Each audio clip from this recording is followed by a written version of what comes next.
Hey everyone, and welcome back to the channel. Today, I've got a story for you that's going to send shivers down your spine. Seriously, grab a blanket, maybe turn on some extra lights, because this one still gives me goosebumps.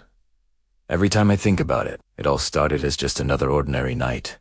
You know, the kind where you're just chilling, minding your own business. My friend, Sarah, lovely, bubbly Sarah, had just moved into her new apartment. It was one of those really old Victorian buildings on the edge of town, full of character, creaky floorboards, and probably a few hidden secrets, or so I thought. She called me that evening, and honestly, her voice was completely different. It wasn't her usual, cheerful tone. It was shaky, almost a whisper, and she sounded genuinely scared. She just blurted out, "You need to come over." Now, I think there's something behind my mirror. I'm not gonna lie, my first reaction was to laugh. I thought, oh, Sarah's being dramatic again. She's always had a flair for the theatrical, so I figured she was probably just playing a prank or saw a shadow that looked like a monster. I told her, all right, I'm on my way. But if you're messing with me, you're buying pizza. She didn't laugh. That's when I knew something was genuinely off, so I drove over. A little annoyed, but mostly curious. When I got to her place, the atmosphere was thick. The air felt heavy, and Sarah looked absolutely terrified, pale as a ghost. This wasn't a joke. Her eyes were wide, darting around the room as if expecting something to jump out. She led me straight to her bedroom.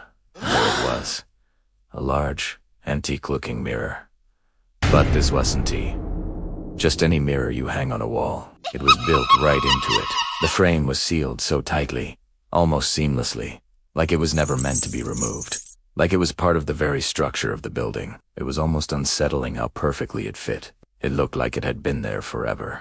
My initial thought was, well, that's a pretty cool architectural feature for an old Victorian. But then Sarah pointed at it with a trembling finger, her voice barely audible. "Look," she whispered. I leaned in, trying to see what she was talking about. It looked like a normal, albeit very old, mirror, out of pure curiosity, and maybe a little skepticism. Prima data, ped on Italiano, and that's when everything shifted. It didn't sound solid. It didn't sound like a wall.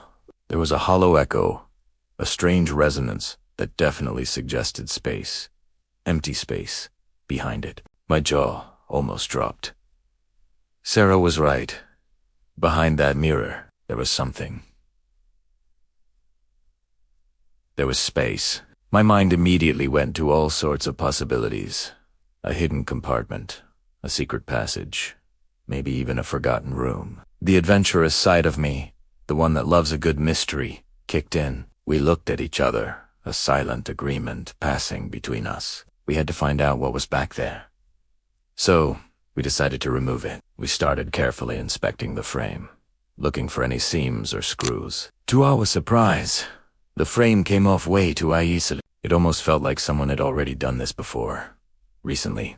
Or perhaps it was designed to be easily accessed by its original owners. It was unnerving how little effort it took, like it was waiting for us to open it. With a final pull, the mirror and its frame came away, revealing a gaping, dark maw. Behind it wasn't a wall, or even a small nook, but a small, pitch-black room. It was absolute darkness, so profound that it seemed to absorb all light. There was no light source within, no window, and no sound either.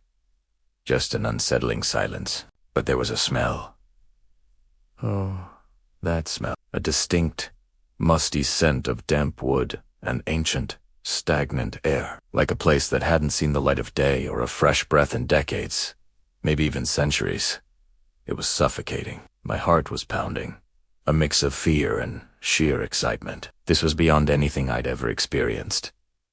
I pulled out my phone, my hand shaking slightly, and switched on the flashlight. As the beam cut through the oppressive darkness, what it revealed made my blood run cold. My breath hitched in my throat. Every inch of those small walls was covered in drawings. Hundreds of them, not random scribbles, but faces. The same face over and over again, etched, scratched, and drawn with what looked like charcoal, or maybe something else entirely. Every single face had wide, unnerving eyes, staring straight out, and a distorted, unsettling smile that seemed to stretch too far, too wide, almost inhuman. It was the kind of smile that promised no joy, only dread. It was like looking into a gallery of pure horror. The sheer volume of them, the obsessive repetition, filled that tiny space with an overwhelming sense of madness and despair. I felt a primal scream bubbling up inside me, and just as I was trying to process this terrifying sight, just as I was about to say something, my phone flickered. Once, twice, and then it died. Complete darkness enveloped us again, but this time it was even worse because we knew what was in that room. Sarah gasped, a small, choked sound that echoed in the sudden silence. Then, from the absolute blackness of that hidden room, we heard it a sound. A soft, ragged sound. Like breathing, but it wasn't my breathing, and it definitely wasn't Sarah's. It was coming from inside that room. That was it. That was my limit. Every instinct in my body screamed, "Run!" I didn't think. I just reacted. I grabbed Sarah's hand, my fingers clamping around hers, pulling her with all my might to get her away from that horrifying entrance. But she wouldn't move. She wouldn't stop staring into the darkness, into where those faces were, where that breathing sound had come from. Her eyes were fixed, glassy, and then, in a voice that was barely a whisper, a voice filled with an awful recognition, she said, "It's her. She's still here." I didn't wait for an explanation. I dragged her out of that room, out of the apartment, and into the safety of the hallway, then out of the building.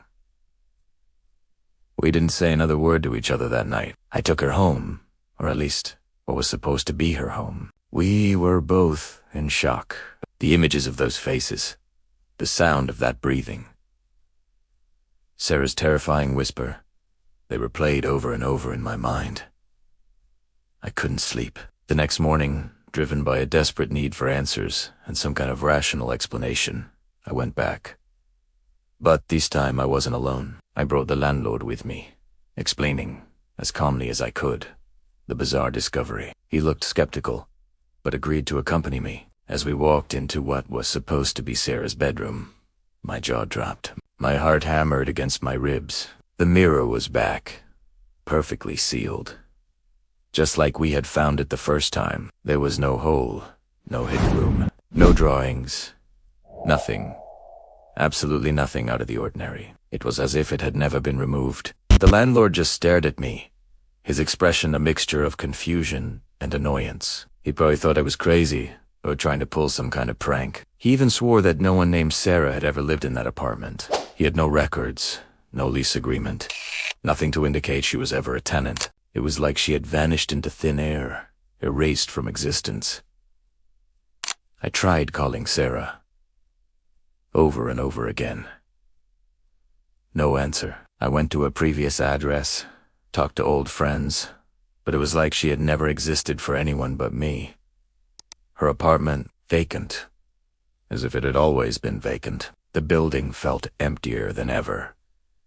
It's been weeks, months even, since that night, and to this day, Sarah hasn't answered my calls. I've checked everywhere, and it's like she simply disappeared. But the worst part, every time I look into a mirror now, any mirror, I swear I see her, just for a fleeting moment, standing right behind me. And she's smiling. That Sam Wide.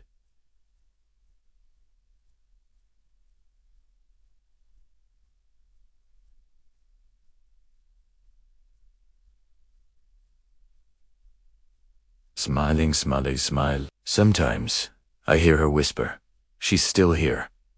It's a constant reminder of that night, of the hidden room, and of my missing friend. So, what do you guys think? Was it all a dream, a shared hallucination, or did Sarah discover something truly terrifying that night, something that ultimately claimed her. Let me know your theories in the comments below. Have you ever had an experience like this? I am genuinely curious to hear if any of you have stories about strange discoveries in old houses. And if you enjoyed this spine-chilling tale, please hit that like button, subscribe to the channel for more mysterious stories, and ring that notification bell so you don't miss out on our next adventure into the unknown. Thanks for watching, and stay safe out there.